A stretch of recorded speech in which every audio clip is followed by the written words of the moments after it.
Dans cette vidéo, nous allons étudier les fonctions affines.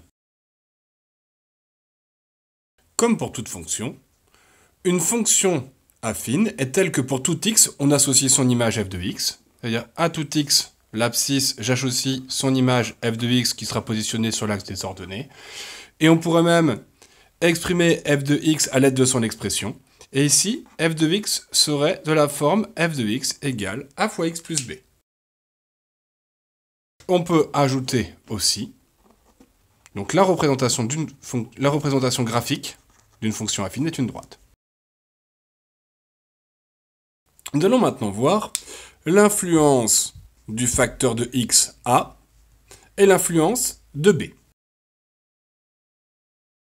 Pour ce faire, nous allons étudier ça dans un repère. Donc nous avons ici un repère orthonormé, l'axe des abscisses ici, l'axe des ordonnées ici, et nous avons l'origine qui est là. Premièrement, je vais tracer f de x égale 3x. Ensuite, je vais tracer par exemple f de x égale 4x. Si je voulais faire 4x, ça ressemblerait à ça. Si je voulais faire 5x, ça ressemblerait à ça. Si je voulais faire juste x, cela ressemblerait à ça, f de x égale x. Si je veux faire f de x égale moins 2x, cela ressemblerait à ça. Et nous voyons en fait que plus la valeur de a est élevée, plus notre courbe va avoir une pente, en tout cas qui va être importante. Pente qui peut être positive, c'est-à-dire quand la droite est croissante, ou pente qui peut être négative, quand la droite est décroissante. Donc maintenant, repartons sur notre exemple, f de x égale 3x. Donc, placé comme ça. Maintenant, si je veux faire 3x moins 2, 3x, c'est ma pente, elle ne bouge pas, et je vais en moins 2. Donc on a bien quelque chose de parallèle qui se promène et qui va juste se déplacer en moins 2. Donc on remarque quelque chose. Où le moins 2 peut-on le repérer? Le moins 2, nous pouvons le repérer sur l'axe des ordonnées. L'axe des ordonnées qui passe par l'origine. On appellera donc moins 2 l'ordonnée à l'origine. On voit bien qu'il est ici et ici. Si par exemple je veux tracer maintenant moins 2x plus 3. Donc déjà on voit qu'on a une pente négative, donc ma droite va être décroissante. L'ordonnée à l'origine est 3, donc je passe par 3. Et ici, j'ai ma courbe représentative, donc ma droite, de l'expression moins 2x plus 3. Je passe bien ici l'ordonnée à l'origine à 3 et j'ai bien une pente négative. Donc, avec cela, nous pouvons observer plusieurs choses. Premièrement, que A influence la pente. Il influence la direction. Donc on pourra l'appeler aussi coefficient directeur. Petit moyen mnémotechnique pour s'en rappeler. Le petit a, c'est la pente. Nous le voyons souvent, par exemple, sur des panneaux de signalisation, où nous avons une petite voiture comme ça dessinée, et si c'est marqué 10%, ça veut dire que c'est une pente où lorsque j'avance de 100, je monte de 10. Lorsque j'avance de 100, je monte de 10. J'ai une pente de 10%. Si la pente est de 20%, lorsque j'avance de 100, je monte de 20. Donc plus cette valeur va être élevée, plus la pente va être importante. Exactement comme pour notre coefficient directeur. D'ailleurs, si la pente ici est positive, ça influence quoi sur notre droite? Ça influence que notre droite va être croissante. Tiens, et si A est nul? Que va-t-on avoir? Quelle est une pente nulle? Une pente nulle, c'est lorsque ça ne varie jamais. C'est ni croissant ni décroissant. Ça veut dire qu'on dira ici que la fonction est constante. Par exemple, si je la mets en 3, n'importe quelle image, moins 1, fait 3. En moins 2, l'image est 3. En 2, l'image est 3. Donc n'importe quelle valeur donnera 3. Ça veut dire que la fonction f est alors constante. Dernier cas de figure. Si a est négatif, alors la fonction f, si la pente est négative, nous avons une fonction qui est décroissante.